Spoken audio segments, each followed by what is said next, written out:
하나님 말씀은 시편 53편 1절에서 6절입니다.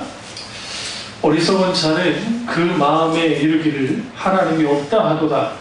그들은 부패하며 가증한 악을 행하며 선을 행하는 자가 없도다.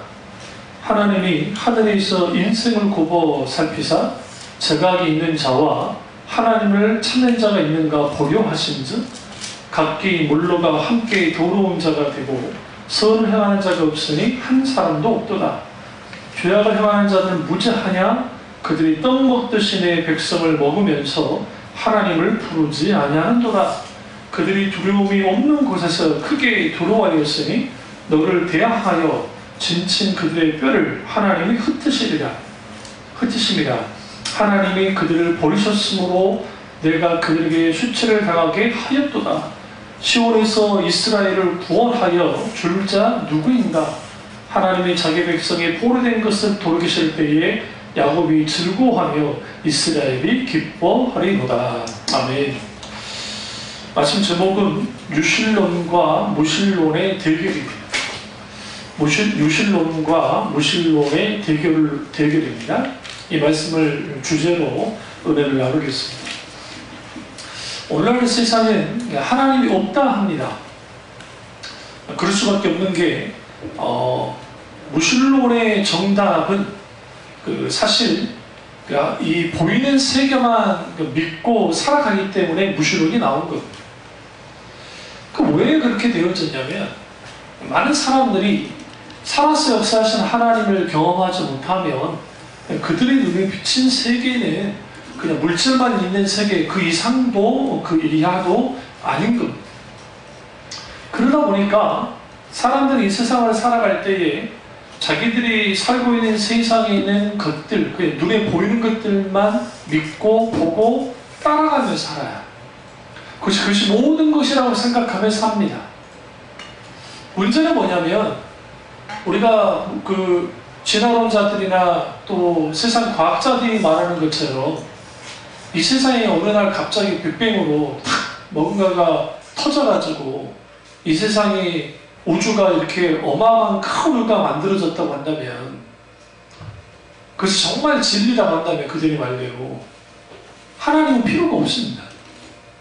물론 우리의 우주는 어마어마하게 큽니다. 그리고 우주가 보여주는 모습은 분명하게 팽창했다는 것, 급격하게 팽창했다는 것을 어떠한 그 모습으로 드러내주고 있습니다. 우리도 은하계에 살고 있거든요. 근데 우리가 살고 있는 은하계 안에는 수천만 개의 별이 있습니다. 놀라운 것은 이 은하계가 우주 전체에 몇 개 있느냐? 수천만 개 있습니다. 그러니까 이 말은 뭐냐면 우리가 생각하는 우주의 크기라는 게 우리의 상상의 범위를 뛰어넘습니다. 적어도 135만 년이 걸릴 만큼 빛의 속도로 135만 년을 가야 우주 거의 끝이라는 부분까지 갈 수 있는 게 원래 우주의 크기입니다. 그리고 우리가 살고 있는 지구가 어느 곳에 위치했는지 모릅니다. 우주 속에서. 왜 그러냐면 우주가 너무너무 크기 때문에 사방으로 인공위성이나 우주 만원봉이나 그걸 통해서 관찰을 해도 우리가 지금 어디에 위치했는지를 정확하게 알 수가 없어요. 그만큼 우주는 어마어마하게 큽니다. 그러면 오늘날 물리학이, 오늘날 과학이 빅뱅, 오늘날 대폭발이 나서 우주가 생겼다고 하는 것, 그것이 정말 거의 각 종교의 신조처럼 그걸 정확하게 믿고 따라갑니다. 그리고 그러한 것들의 사실상 물리 법칙 가운데 많은 부분 그걸 증명해 준 듯 합니다. 근데 사실 그 빅뱅이라는 그러한 설이, 이건 가설이에요.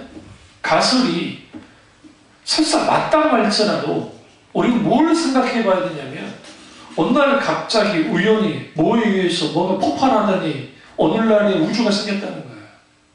그것도 135만 년에 걸쳐서.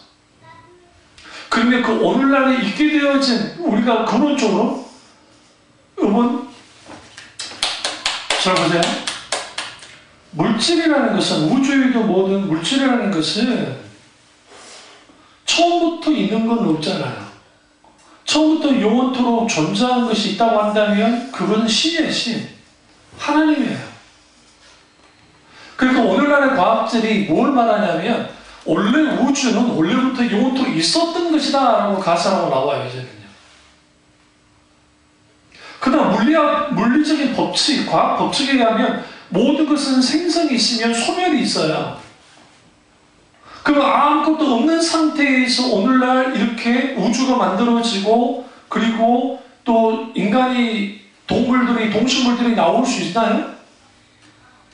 아무것도 없는 상태에서 우리가 그물로 돌아가자고요. 135만 년 전으로 돌아가자고 우리 생각 속에서. 그리고 그때 빅뱅이라고 하는 것이 어떻게 일어났냐고요. 과학은 그걸 설명해 주지 못합니다. 그렇게 나온 게 뭐냐면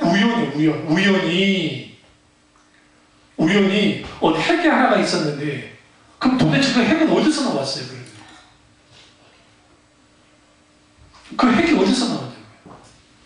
우리가 스타게이트라고 하는 영화가 있어요. 스타게이트. 원래 이 영화는 미국의 인류 영화 중에 하나입니다. 인류 영화가 아닌데 이 영화가 떴어요. 우리나라에서 스타게이트라는 영화가. 그래서 이제 1편 2편 후에는 우리 잘 아는 맥가이버가 또 주인공이라고 나오고 막 그랬었는데, 근데 거기에서 인간을 만드는 게 엘로힘이라는 우주인이, 그러니까 우리로 말하면 그런 존재가 만들었다 하면서 우주 창조에 대해 막 만납니다. 그러니까 사람들이 이제는 근본적으로 한번 딱 돌아가 보자고요. 아무것도 없는 상태에서 갑자기 물질이 났다. 이게 가능한가요? 이거는 과학 법칙으로 불가능해요. 아무것도 없으면 없는 거예요. 그런데 놀라운 것은 창세기 1장 1절에 태초에 하나님이 천지를 창조하시니라. 여기서 창조는 바라 엘로힘, 바라 창조하다, 엘로힘 하나님께서 강하시고 능하신 하나님이 뭐있다? 창조하신다.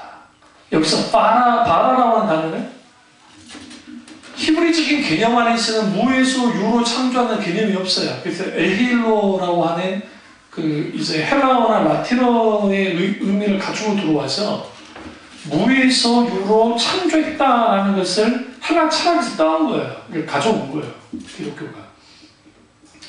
무에서 유로 창조했다라고 하는 게 이제 바라라고 하는 단어가 거기에 사용되어 있는데, 이 바라라는 단어는 아무것도 없는 상태에서 하나님이 만드셨다는 거예요. 오늘날 세상에 하나님이 없다고 그럽니다. 저도 그랬던 사람 중에 한 명이에요. 제가 말씀드렸잖아요. 저는 교회에서 자라났고 교회에서 살아왔지만, 그리고 종교적으로는 하나님을 믿었을지 모르지만 살아서 역사하신 하나님을 경험하여 알지 못했기 때문에 나는 어차피 문화적으로 그냥 기독교인으로서 교회를 다니기는 하겠지만, 그렇다고 해서 내가 내 전 인격을 걸고 하나님이라는 분을 내가 믿겠다고 생각한 적은 없어요. 어릴 때. 사실은 왜 그러냐면 내가 믿고 있는 하나님이 그분이 살아서 역사하는 하나님으로 오늘날 이렇게 역사하셔야 돼요. 오늘날 교회 안에 불신앙이 가득한 것은, 교회 안에 무신론자들이 많이 들어있는 것은 그 이유는 뭐냐면 그들이 종교적으로 종교심에서 하나님을 믿었을지 모르지만 살아서 역사하는 하나님을 경험한 적이 없다고요. 많은 사람들이 실제로. 그리고 깊이 사용하지 못하는 거예요. 제가 중생에 처방을 한 다음에, 중2 때 중생에 처방을 한 다음에, 그때가 여름이었는데, 그리고 이제 가을인데 가을에서 얼마나 좋아요. 요수는 공해가 없어서 미세먼지 아예 없어요. 얼마나 나오죠. 왜? 공기덩어리 있지 않잖아요. 그러면 밖에 들 같은 데 가서 들어 누워서 흘러가는 구름만 봐도 그렇게 눈물이 나요. 그리고 요수는 조금만 내가 살던 또 그쪽이 좀 같은 시내 아니지만 산에 가까운 데 있기 때문에 거기에서 딱 평상에 탁 들어누워 있으면, 초가집 같은 데 살았는데 탁 들어누워 있으면 밤하늘에 별들이 쏟아지듯이. 그때 이제 최백신 씨가 여호와 우리 주, 여호와 우리 주여, 그 찬양이 갓 나왔을 때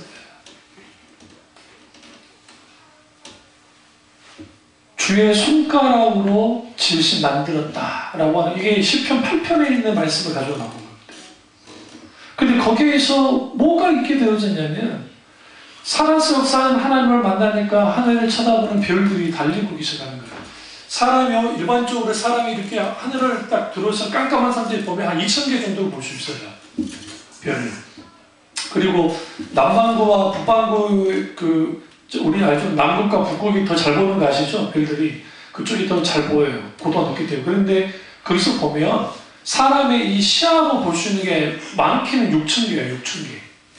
우리 시야로 볼 수 있는 게 일일이 세지는 못하지만 그러니까 그 정도예요. 그런데 사실 우리가 은하계 안에 수천만 개의 별들이 들어가 있다고요. 수억 개, 수십억 개의 별들이 있어요. 은하계를 뛰어넘으면 이제 수십억 개의 별들이 있는데 그 별들을 만약에 아무것도 없는데 우연히 핵이 뭔가 딱 나타나가지고 그 인자가 폭발을 해가지고 소위 말하는 어마어마한 우주가 만들어졌다는 상상이 되냐고요. 그러면 135만 광년까지 떨어질 만큼의 폭발해야 돼, 그 폭발이. 왜? 지금도 계속 막 확장하고 있으니까. 과학자들이 아직도 판명 못한 게 암흑 물질과 암흑 에너지입니다. 우리 밤하늘에 딱 별 보면 까맣죠? 그게 어두워서 까만 게 아니라 그게 암흑 물질 때문에 그래요. 저는 여기도 지금 제 그 우주에 대한 책이 있어요. 제가 다 읽었어요.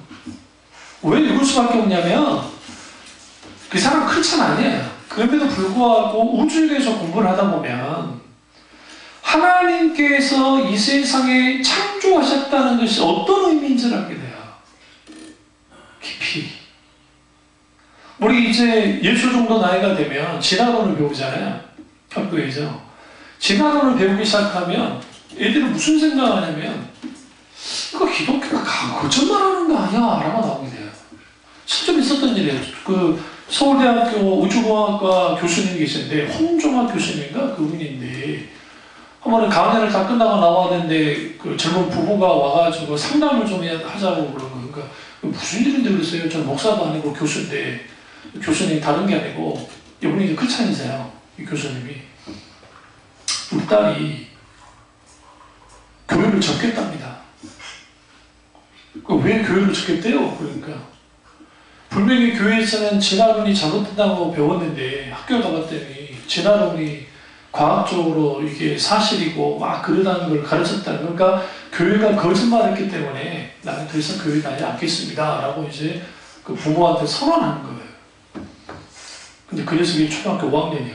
어쨌든 사춘기가 시작되는 아이들. 이 부분에 대해서 어떻게 말해줄 것인가. 창조과학계 사람들의 그 강의는 조심히 들으셔야 돼요. 이 사람들은 근본주의, 문자주의자들이에요. 그러니까 그분들이 하는 말들 중에 옳은 것도 있어요. 없는 건 아니에요. 그럼에도 불구하고 무리수를 많이 둬요. 제가 그 창세기 파노라마라는 글을 썼던 이유 중에 하나가 지금 그거는 이제 이렇게 두꺼워요. 저기 페이지가 380몇 페이지인데 이걸 더 확장시킬 수는 아쉽진 않았고 이거는 초창기 제가 제본했던 책이기 때문에 질은 좋지는 않지만 그 내용 자체는 아주 큰 의미를 갖고 있어요. 왜 그러냐면 창세기 1장, 2장부터 이 모든 이런 그 창조와 관련돼서 이걸 쭉 깊이 들여다봤습니다. 그 썼던 이유는 뭐였냐면 창조 신앙이 무너지면 잘 들으세요? 창조 신앙이 무너지면 다 무신론자가 됩니다.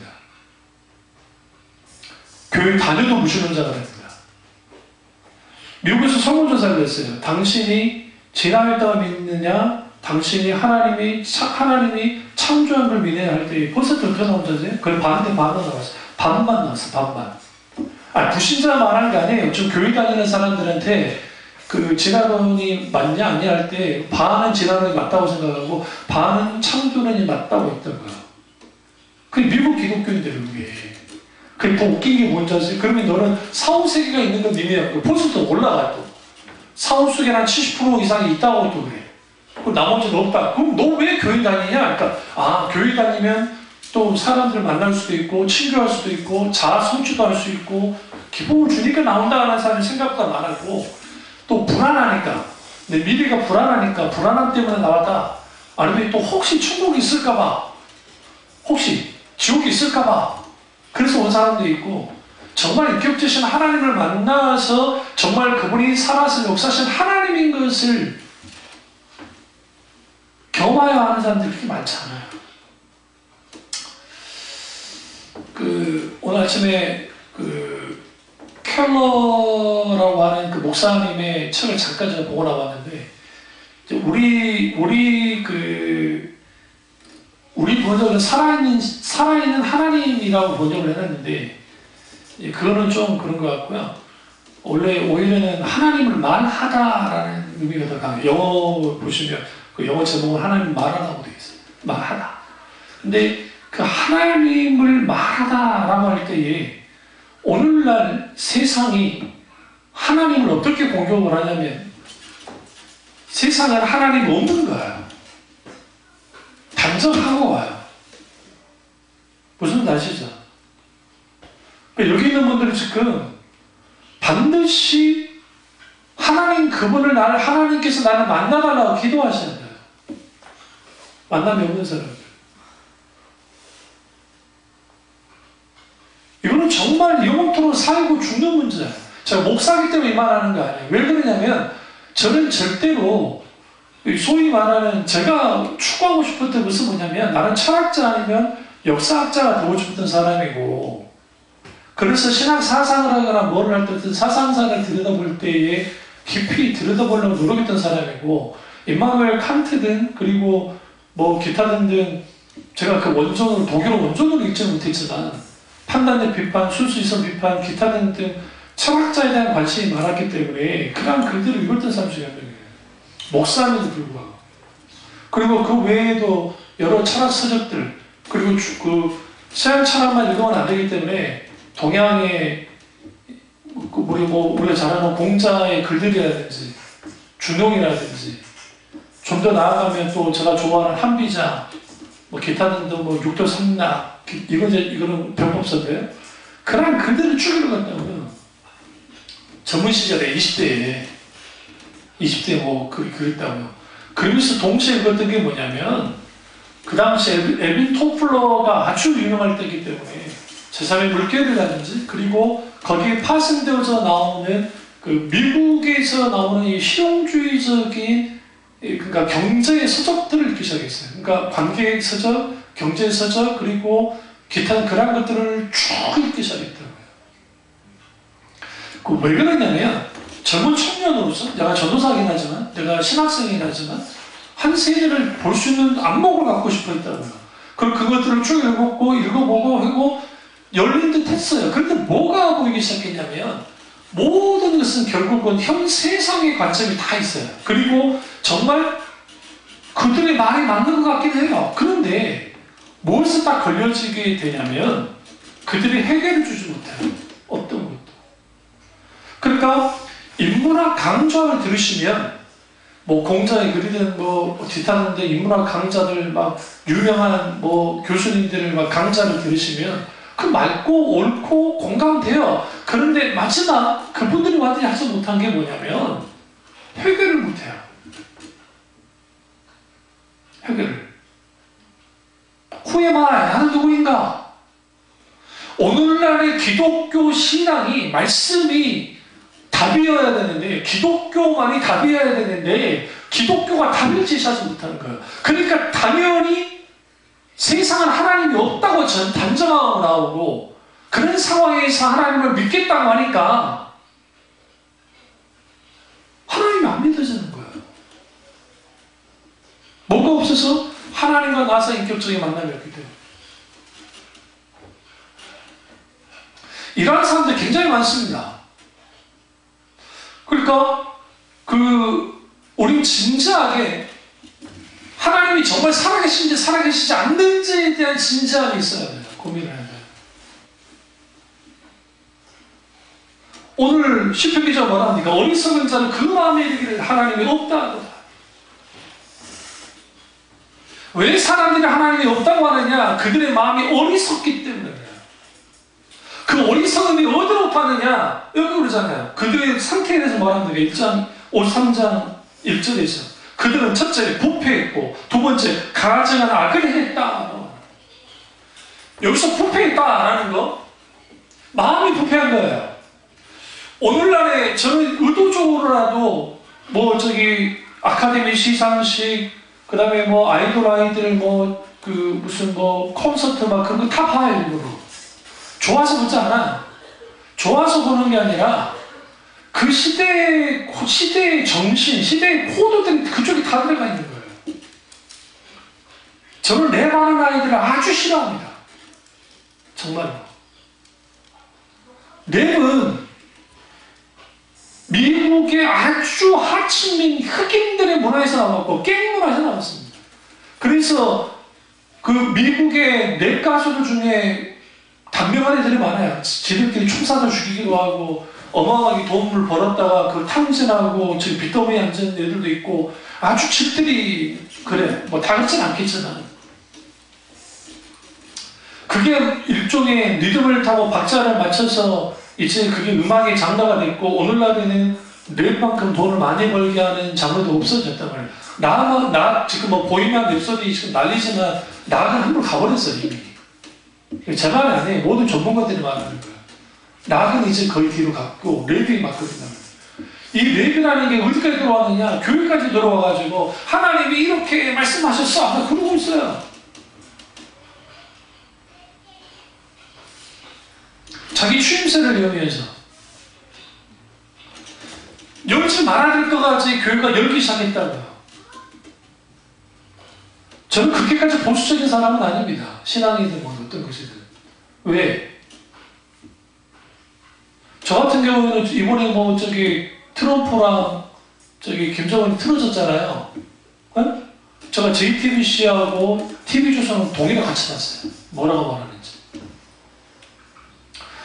흔히 보면 쟤는 어쨌든 야당 기질이 강한 사람이라 그런 게 있잖아요. 직급이 야당 아니에요. 그런 야당 말고 그게 있어서 비판적인 견제를 갖는데 이쪽 JTBC는 이제 어쨌든 그래도 잘 될 것이라는 방향을 가고 봐라 이게 왜 이렇게 이꼴 났다 하면서 이제 TV 뉴스 그렇게 나와요. 이 두 가지를 같이 봐야 돼요. 그래야 분별이 되고 균형을 잡아요. 신학도 마찬가지. 신학도 저는 자유주의 신학과 동시에 보수적인 신학을 공유하려고 노력했던 사람 중에 그것 때문에 내가 한번 정체성이 혼란이 와서 뒤집어진 적이 있고 신학교 다 때려치고 다른 길 갈까 생각했던 사람 중에 한 명 있어요. 그러면 여기서 우리는 뭘 생각해야 되냐면 정말 하나님이 살아서 역사하는 하나님이라고 한다면 여러분은 개인적이고도 사실적이고 실제적으로 하나님을 만나는 사건이 있어야 돼요. 그러려면 여러분 적어도 하나님을 찾아야 돼요. 첫 번째. 두 번째, 여러분 찬양으로 나와야 돼요. 찬양하지 않으면 절대로 하나님 안 만져요. 왜 그러냐면 찬양 앞에 하나님을 찬양하는데 나오지 않는 사람이 어떻게 하나님을 만나겠어요? 많은 무신론자들 중에 찬양 가운데 깨지는 경우가 생각보다 많아요. 하나님이 오셔서 만지게 돼요. 음치라도 괜찮아요. 불러도 해. 내가 아까 삑사는 난 거 맞죠? 누구의 영향을 받아서 내가 삑사는 난 거. 그 가사야. 그 얼마나 많은 영향이에요. 그럼 왜 찬양이 중요하냐면 저 어렸을 때 우리 어머니가 늘 입에 달고 하는 게 찬양이에요. 찬송가. 인내하신 구세주여. 그럼 내가 뭐라 했겠어요? 시끄러! 그랬다고. 뭐 시끄러! 뭔 노래를 내 말 들으사 죄이오라 하실 때 원래 나는 이해를 못했던 거예요. 왜? 우리 집안이 지금 찬양 부를 만한 집안이 아니야. 아버지 늘 깨판 치고 매일매일. 그게 무슨 찬양 부를 분위기예요. 그게. 집에서 청소 다 해놓고 날 끌고 가더니 세상에 교회에서 청소하고 있네. 우리 어머니가 그렇게 힘들게 인생 살면서 돈도 막 버느라고 그렇게 애쓰면서 교회 가서 청소하고 있어. 그런데 또 무슨 쓰라느냐? 어? 갈 길은 발길 보이시니 뭐 하고 있어요? 대굴레질 하면서 찬양하고 있어요. 그걸 제가 뛰놀면서 그 혼이랑 연인 때 뭐 좀 더 컸을 때도 그 주위에서 뛰어놀면서 난 그걸 보고 자랐다고 어릴 때. 그러니까 우리 어머니가 그렇게 찬양을 하면 다른 집사님, 권사님들이 같이 찬양을 해요. 그러면 본의 아니게 음정박자는 안 맞지만 그런 노래가 나와요. 그러면서 거기서 막 한다고요. 그때는 그런가 보다 했어요. 그런가 보다. 근데 왜 그렇게 했을까? 아주 그렇게 힘들고 가난하고 못 살고 힘든 시기에 왜 그랬을까? 하나님을 만났기 때문에. 단순히 이런 말을 해요.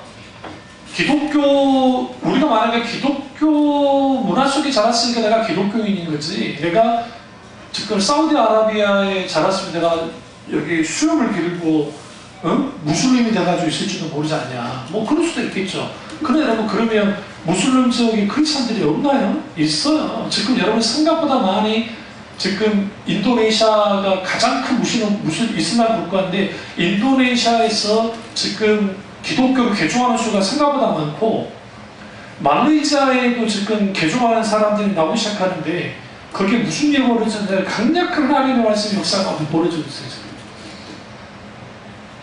반대로 지금 현재 유럽 사람들 중에 무슬림으로 개종한 사람이 많았었는데 9.11 테러 이후에 달라졌어요. 9.11 테러가 나고 난 다음에 이건 아니구나 생각하고 서양 사람들이 반감을 가졌지, 그 전까지 그랬거든요.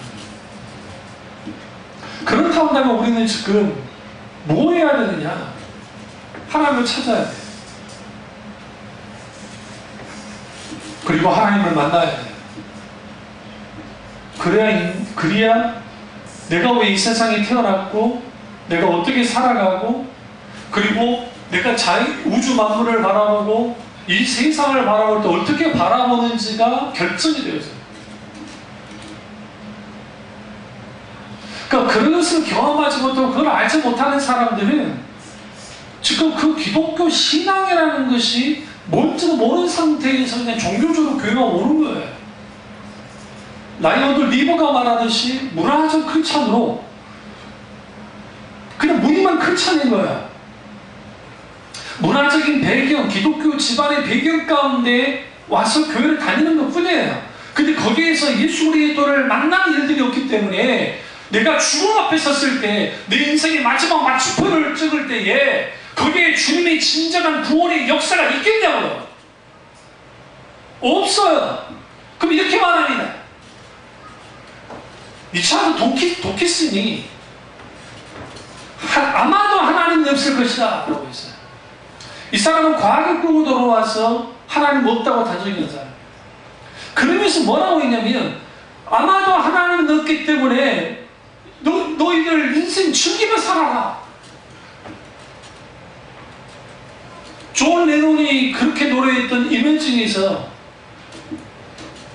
유토피아라고 하는 한 나라를 건설해서 거기는 천국도 없고 지옥도 없고 나라도 없고 어떤 것도 없는, 그리고 어떤 차별도 없는, 당연히 하나님은 없고, 그런 세상에서 우리 유토피아 같은 인간의 일을 가지고 우리는 그 세상을 살아보자라고 그가 노래했습니다. 그리고 그 사람의 그 인생이 그린 인생을 살았으니까 그 속에 진정한 자유와 기쁨을 누렸나요? 아니, 그렇지 않아요. 그 어마어마한 니체가 하나님은 죽었다고 선언하고 그 시대의 철학 판도와 신앙 판도를 완전히 뒤엎었습니다. 어마어마한 사건이었어요. 그래서 서양의 지식인들 중에 상당수가 기독교에서 벗어났습니다. 탈퇴해버렸습니다. 근데 그가 죽기 직전에, 실제로 있었던데, 죽기 직전에 물었어, 제자들. 정말 하나님은 죽었습니까? 나 모른다 그랬어요. 솔직히 나는 모른다. 근데 이분이 노년에 아무도 모르게 천주교를 찾아갔어요. 고위성사를 했어요. 그리고 뭐라고 고백했느냐? 하나님은 살아계시다. 그 대신 내가 살아있을 때는 말하지 말고 죽어 있을 때 발표해야 됩니다. 발표했네? 무슨 일인지 아세요? 제자들이 이렇게 말했어요. 우리 선생님이 그때 너무 막 죽음에 대한 공포가 들어와서 그때 마음이 쇠약해져요. 심신미약으로 그런 말한 거 진짜 믿은 거 아니다. 그렇게 이제 덫을 했단 말이에요.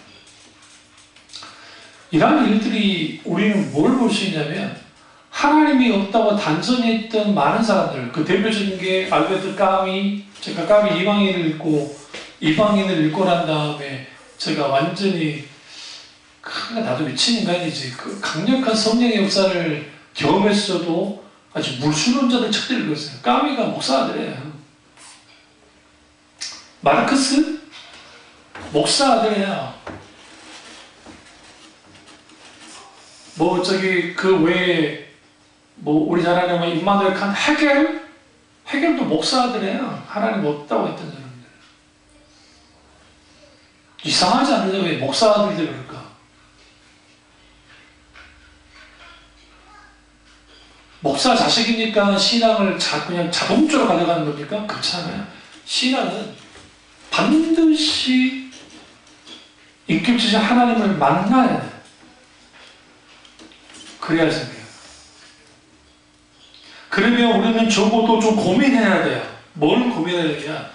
첫째, 하나님이 정말 살아계신가? 라는 고민을 해야 되고, 두 번째, 정말 그분이 살아계시다고 한다면 하나님을 찾아야 되고, 그리고 내가 그 하나님을 찾는 과정 속에서 그 하나님을 성령이 놀라운 은혜 가운데 만나게 되어지면 그때 비로소 우리 앞에 가려져 있던 모든 것들이 열리기 시작합니다. 정말로. 우리는 돈 많이 벌고 그리고 정말 편안한 삶, 즐기는 삶을 사는 것이 인생의 전부라고 한다면 그것만큼 우리 생각이 있어요. 짐승의 삶과 사람의 삶이 다른 것은 하나님께서 하나님의 형상을 인간을 창조했기 때문에 다르고, 또 하나는 창조주 하나님의 의도와 목적 안에서 각자의 소명의 삶을 살아갈 때 진정한 행복과 기쁨과 즐거움을 누리며 사는 거예요. 그게 내가 많이 벌고 안 벌고의 차이가 아니에요. 저는 우리 아이들이 서울대 못 갔고 스카이 대학 못 갔다고 저는 부끄럽지 않아요. 저 아이들이. 왜? 뭘 이루었기 때문에 내게 자랑스러운 아들이자 딸이 아니에요. 부모와 자식과의 관계는 혈연관계와 실질적인 관계 속에 되어져 있잖아요. 있기 때문에 내 자녀된 그 자체가 가치 있는 거예요. 제가 길거리를 가다가 생판 모르는데 10,000원만 주시면 제가 10,000원 주겠어요? 근데 가다가 갑자기 우리 아들을 만났는데 아들이 급하게 만약에 한 150,000원 정도 필요한 게 있는데 아빠 돈 있냐고 혹시 물어서 만약에 그랬다. 근데 어디 필요하냐? 대충 이제 들어보고 그러냐? 그러면 그냥 또 필요 주지 않겠어요? 하나님과의 관계 속에서 우리는 그 하나님을 어떻게 살아서 역사하는 하나님과의 관계가 돼야 되는데, 죽은 하나님으로서 하나님을 믿으니까 자꾸만 교회 안에 무신론이 가득하게 되어지고, 그러다 보니까 무슨 일이 벌어지냐? 요수아 세대는 하나님을 잘 믿었지만 요수아 세대 이후의 세대가 하나님을 알지 못하기 때문에 그때 하나님을 따라가는 거예요. 그래서 우리에게 필요한 게 하나님을 알아야 돼요. 왜 제가 성경을 읽으라고 했어요? 하나님을 알아라고 읽으라는 게 아니에요. 말씀을 읽다 보면 성령이 조명하실 때 거기서 팍 부딪힐 때가 있어요. 거기서 하나님 놀랍게 역사해요. 거기서 경험되어지는 거예요. 저는 교회를 오래 다녔고 어릴 때부터 교회를 떠난 적이 없는 사람이고, 군복무 할 때에도 죽자 살자 어쨌든 주일 성수하려고 몸부림쳤던 사람 중에 한 명인데, 그런데 거기에서 그 하나님이 내게 살아서 역사하는 하나님이기 때문에 이게 단순히 나의 신념책이었으면 저는 이거 안 따라갔을 거예요. 단순히 순복음 교회에서 자라나서 방언을 받고 종교적 영적 체험을 하고 그것만이 전부였다고 한다면 전신학이라는 것이 그렇게 하지 않았을 거라고요. 곧장 있던 게 뭐였냐면 말씀 가운데, 성경 말씀 속의 가운데에서 인격주신 하나님을 만나버렸어요. 말씀이 확 찾아오고 부딪히더니, 그리고 눈을 뜨게 만들었어요. 이걸 오늘날의 용어로 하면 기독교 세계관이 열린 거예요. 그래서 내가 도움을 받는 게 누구의 도움을 받았느냐? 지금 저기 제 서재에도 책에 있지만, 그분이 뭐 갑자기 생각 안 나네. 프란시스 세퍼라고 하는 기독교의 최고의 사상, 20세기 최고의 사상가가 있습니다. 그래서 그분의 책을 읽기 시작한 거예요. 프란시스 세퍼. 그분이 쓴 세계관, 성경관, 인생관, 기타는 그러한 글들을 쭉 읽으면서, 그렇다고 신앙이 흔들리지 않은 건 아니에요. 어느 때는 어떤 상황 속에서 하나님 없는 것 같은 상황이 있기도 하고 할 때, 흔들 때, 그런 상황이 있을 때 하나님은 그때그때마다 내게 도움이 될 수 있는 사람들을 붙였는데, 근데 문제는 그때 다 죽은 사람들이에요. 책에서 만났으니까. 프랑스의 유명한 수학자인 빵셀을 썼던 파스칼,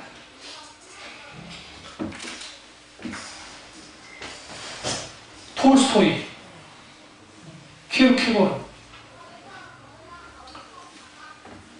그리고 자크 엘룰이라고 하는 프랑스의 정치인이자 사상가이자 기독교 변증가인 자크 엘룰, 기타 등등 그 외에도 많아요. 교부들로 올라가면 이제 교부들 가운데 아주 귀한 분들이 많습니다. 그 대표적인 게 어거스틴이에요. 제가 어거스틴의 참회록을 읽고 뒤어보셨잖아요. 여러분, 기독교인들이 고전의 책들을 읽지 않기 때문에, 저 우리 집에 있는 서재도 그렇고 거기에 인생이나 무엇인가 톨스토이의 책도 있고 막 계속 있어요. 그런데 거기에 그 아우구스티누스라는 그 참회록에는 글 읽다 보면, 김남주 목사님 말씀대로 제가 20대에 읽었던 아우구스티누스의 고백록과 30대에 읽었던 아우구스티누스의 고백록과, 지금 제가 40대, 지금 50대잖아요. 50대에 아직 뭐 이제 이걸 또 읽진 않았지만 읽어보면 그때의 고백록이 느낌이 달라요.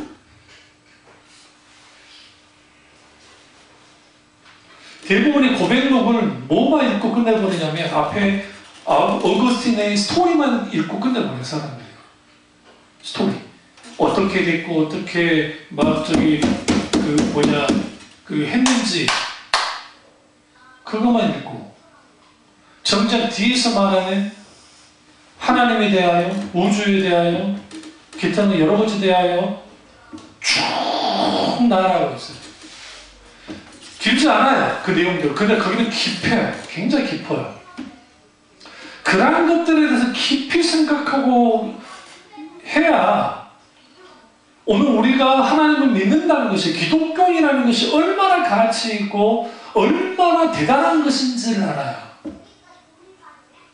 단순히 그냥 어느 교회에 다니고 교회에서 그냥 가서 헌금하고 봉사하고 전도하고 교회 생활하고 그 다음에 자기들끼리 모여서 친교하고, 그게 신앙의 전부가 아니에요. 그거는 하나의 수단에 불과하고, 그 수단이 나쁘다는 게 아니라 그 수단으로서의 신앙 생활이 필요하게 하지만, 그 전체를 베풀 수 있는 뭐가 필요하냐면 깊이 사유하는 신앙이 필요해요.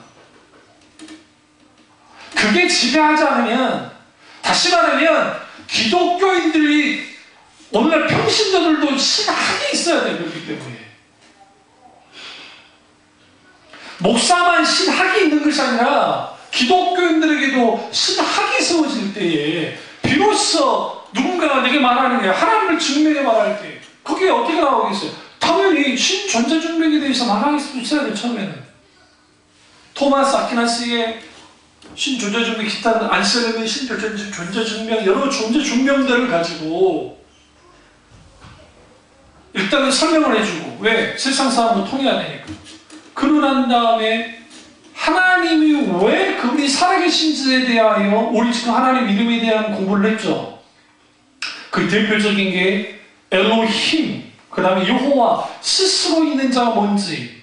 그러면 이 출애굽기 3장 15절과 16절에 있는 그 수수료이죠. I am that I am. 여러분, 이 I am, that I am, 나는 뭐뭐이다 라고 하는 이 표현이 이게 얼마나 충격적인지 아세요? 세상의 어느 신이 나는 이다 라고 했어요.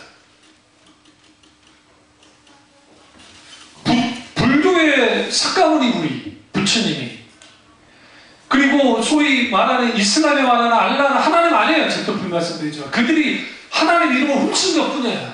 기독교의 이름을, 성경의 이름을 훔친 거예요. 알라, 야훼, 야가 뭐라 했어요? 야, 여호와 하나 있죠. 하나님 이름 하나 있죠. 알, 여러분 축구나 뭘 볼 때 알, 뭐 아부샤를 뭐 알, 뭘 하면 알은 다 그냥 하나님이에요. 그들만의 신의 이름이에요. 알, 알라 이름이다. 알라. 이걸 좀 더 하면 L과 관계했어요. 우리 저기 아이돌 애들 중에 뭐 무슨 L 나오죠? 뒷조사 해봐야 돼. 뭔지 알죠? 그 언어가 어디서 나온지를 보면 그 L 나오는 애들 있어요. 그 L 나오는 애들은 그냥 붙였을 수도 있지만 그게 만약에 기독교인이면 그 지금 이 L을 알고 있는 거예요. 근데 다른 그 뭐 브라만이라는 얘기, 이슬람 그 힌두이즘의 뭐 브라만 최고의 신이잖아요. 제우스, 여러분 그리스 로마 신앙에 제우스, 기타 많은 신들이 있단 말이에요. 근데 그들이 언제 나는이다 라고 나왔나요? 히브리어 원전을 들여다보면 이게 더 충격적인 것은 나는 스스로 있는 자다라는 의미도 있지만 첫 번째, 두 번째는 나는 나야 라고 하는 거예요. 내가 네게 설명하는 너는 알 수 없는 존재라는 것을 말하겠고, 또 하나는 나는 나임으로 나의 행함을 보고 나의 이걸 I will be that I will be로 해석할 수 있는데, 내가 나의 이 하나님이, 내가 하나님인 것을 나의 행함으로, 나의 행동함으로 내가 행할 때 네가 그걸 통해서 하나님인 것을 알 것이다 라는 의미까지 가져가요. 이것은 단순히 하나의 신학으로 끝나는 것이 아니라, 내가 늘 하나님께 물었던 게 뭐였냐면, 어릴 때 내가 하나님을, 중학교 2학년 때 하나님을 만났고, 그리고 그 하나님이 저 살아계신 걸 알겠는데, 근데 아직도 나는 하나님 누군지를 모르겠는 거예요. 그래서 하나님께 기도했어요. 하나님, 내가 하나님을 알지 못합니다. 내가 영적으로 경험을 했는데, 내가 또 성경을 읽고 있고, 또 기도하고 있고, 기도 1분도 하지 못했던 내가, 어느 날 내가 기도를 30번 하기 시작했고, 기도를 30번 했던 내가, 벌써 내가 1시간 동안 기도하기 시작했고, 기도가 더 늘어나자 2시간, 3시간, 심지어는 이제 내가 고등학교 2학년이 됐을 때, 반나절을 기도하고 나를 봤어요. 거기에 내가 미쳐서 그런 게 아니에요. 그때 읽었던, 우리가 이 폴란드의 쇼펜하우의 또 글도 읽었어요. 내가 너무 광신으로 가는 거 아닌가? 저는 광신자는 아니었지만 내가 너무 한쪽으로 가는 거 아닌가? 그래서 뭐였느냐? 소위 말하는 기독교와 반대되는 사람들의 책을 읽기 시작했다고요. 거기에 나오는 이제 이방인의 까빈도 시작해서 기타 등의 책들을 읽기 시작했단 말이에요.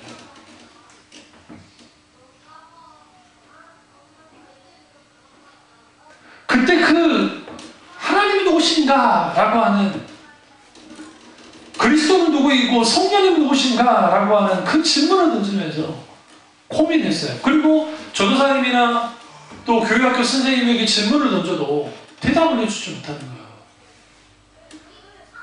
뭐냐? 질문하지 말고 그냥 믿으면 돼. 니는 이런 성령 경험했잖아. 그리고 너 중생을 처음 했잖아. 그러니까 너는 구원받은 거야. 그걸로 된 거야. 라고 하는 거야. 난 더 나가고 싶은데.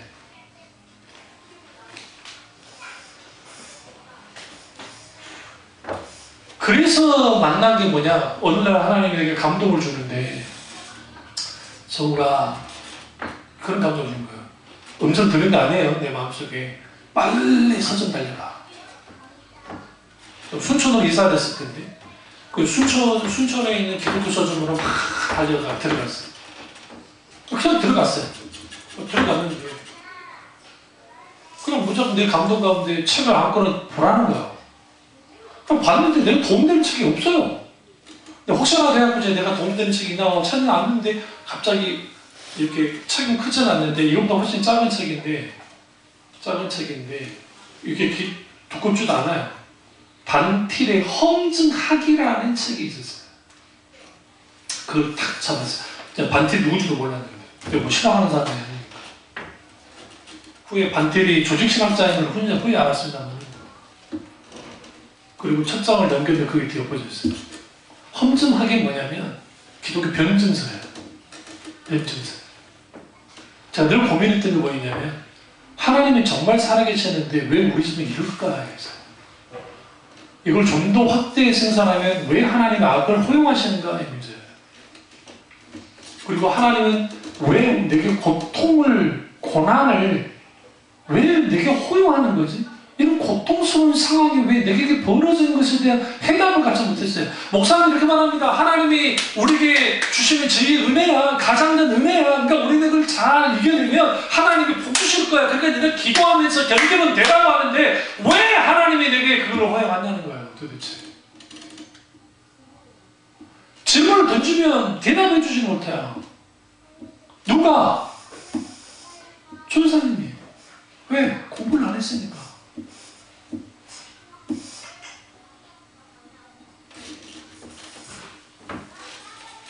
반티로 헌증학을 읽다가 또 하나님이 감동을 주는데 다른 책도 하나 잡아라 하는데 그게 뭐냐면 워런 워러스비의 그 하박국서였어요.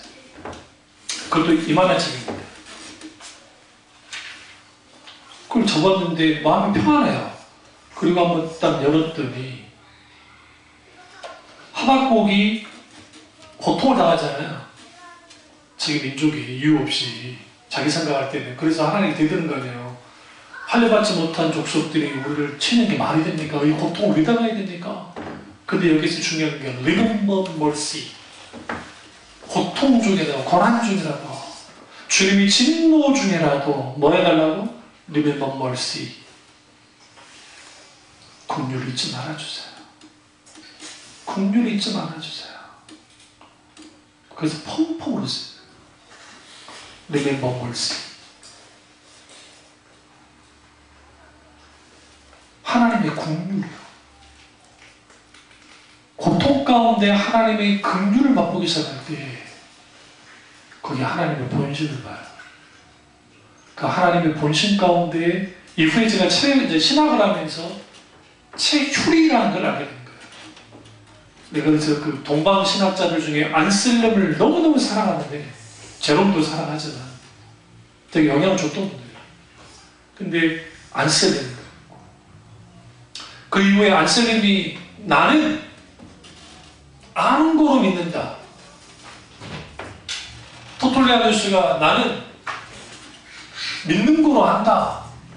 그냥 이런 명제들을 던져요. 이게 좀 어려운 명제긴 한데. 그러면서 거기에서 뭘 보기 시작했냐면 하나님을 안다는 것이 무엇인가에 대해서 진작에 고민하기 시작한 거예요. 그것에 대한 한 방에 해결해 준 분이 제임스 베커 목사님이세요. 하나님을 아는 지식이라는 책에서는 물론 저도 어느 정도 정리는 됐죠. 완벽하게 정리되지 않았는데 하나님을 아는 지식이라는 책에서 제임스 베커 여기도 있어요. 저 책에.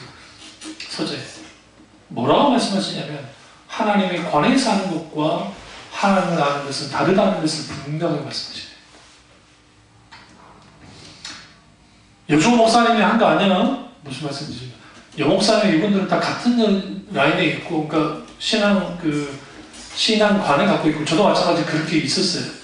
저도 분명하게 하나님의 관해서 하는 것과 하나님 아는 것이 다르다고 알았는데 이게 체계화되지 못했을 뿐이에요. 글을 읽으면서 뭘 느꼈냐면 오늘날 많은 사람들이 하나님을 안다고 하지만 사실적으로 실제적으로 개인적으로 하나님을 경험하여 알지 못하니까 무신론자와의 삶과 똑같이 살고 무신론자들과 똑같이 생각해요. 세상 가치관은 그대로 가지고 살아요. 그러니까 목사들이 왜 획가닥을 하냐면 큰 교회 목사님들이 어떻게 S교회 피드수점에 나왔지만 어떻게 참여인지가 400개나 될 수 있습니까? 어떻게 대치동에 있는 그 교회 강남에 있는 제주 어딘지 모르지. 그분이 무슨 교육 신학을 했던 그분은 미안한 말인데 신학을 왜 해서 그러시냐고. 이건 있을 수 없는 일을 저질렀음에 불구하고 자기는 잡아당겼다고 그러죠. 무슨 말이냐? 아무리 신학을 해도 인격지신 하나님을 경험하여 알지 못하면 무슨 일을 벌어져요? 무슨 일은 똑같아요. 무슨 일은 똑같아요. 이 세상에서 가장 그래서 가슴 아픈 게 뭐냐면 하나님을 떠나 신앙생활 하지 않는 사람들. 젊을 때는 진짜 잘난 맛에 살겠죠. 정말로. 나이가 서서히 들면 그럼 나이 들면 믿을 것 같습니까? 그렇지 않아요. 마지막에 인생이 비참하게 끝나요. 여러분 배우들 중에 저는 연예인 크리스찬들의 신앙을 잘 믿지는 않습니다만은 그럼에도 불구하고 그래도 신앙생활하는 그 연예인들과 기독교 신앙을 갖고 있는 그렇지 않는 배우들의 얼굴이나 모습들을 보세요. 달라요. 그리고 그 중에 정말 하나님을 만난 크리스찬들이 있습니다. 달라요. 오늘 이 문제는 내가 교회를 다녀도 되고 안 다녀도 되고 그거 아니에요. 신앙은 반드시 뭐 해야 되느냐? 진작에 하나님을 고민하면서 그 하나님을 내가 반드시 만나야 되겠다고 하는, 경험해야 되겠다는 그런 결단이 필요하고, 모든 인간에게는 어떤 본성을 갖고 있냐면 하나님을 떠나려고 하는, 하나님을 싫어하는 본성이 있습니다. 그래서 언제든지 독립하고 싶어 합니다. 누구로부터? 부모로부터? 누구로부터? 하나님으로부터? 누구로부터? 어떠한 자기들에게 소속된 어떠한 그룹부터 그러기를 원해요. 하나님 떠난 독립은 없어요. 뭐밖에 없어요? 인간이 자기가 갖고 있는 여러 가지 인간의 잡다한 수많은 것들밖에 없어요. 연예인들 중에 소위 좀 생각이 바르다고 하는 연예인들 중에 상당수가 좌파적입니다. 여기서 말하는 좌파는 정치적인 좌파를 말하는 게 아니고 그 사상적인 좌파입니다. 그 제가 그 암흑의 그 개그맨 코미디언 사람 자체로는 좋게 보이지만 그가 가지고 있는 사상은 저는 받아들이지 않습니다. 왜? 반기독교적입니다. 그것은 교리로서가 아니라 하나님의 말씀의 기준으로 들여다봤을 때 그래요. 그럼 왜 그 사람은 그럴까? 근데 더 놀라운 건 그 사람이 늘 술고래라는 거죠. 그래서 술이 잔뜩 취해가지고 선배들한테 전화해가지고 막 나 힘들어 막 그런다. 그러면서 누군가에게 뭔가 해답을, 그거 웃긴 거 아닙니까? 그러니까 머리로서 자기 생각으로서 그걸로서 할 수 있을지 모르지만 진짜 전 인격이, 그 전 생애가 온전한 자유와 기쁨을 누리는 그런 게 없어요. 그래서 우리에게 필요한 게 무엇에서 무장이 되어야 되냐면 철저하게 하나님의 말씀과 기독교 세계관에 의해서 무장이 되어져야 세상과 충돌에 넘어갈 수 있어요. 싸워 이길 수 있고 분별할 수 있는 거예요. 이런 분별력이 없으니까 뭐냐? 세상이 끌고 나가는 대로 그렇게 살아요.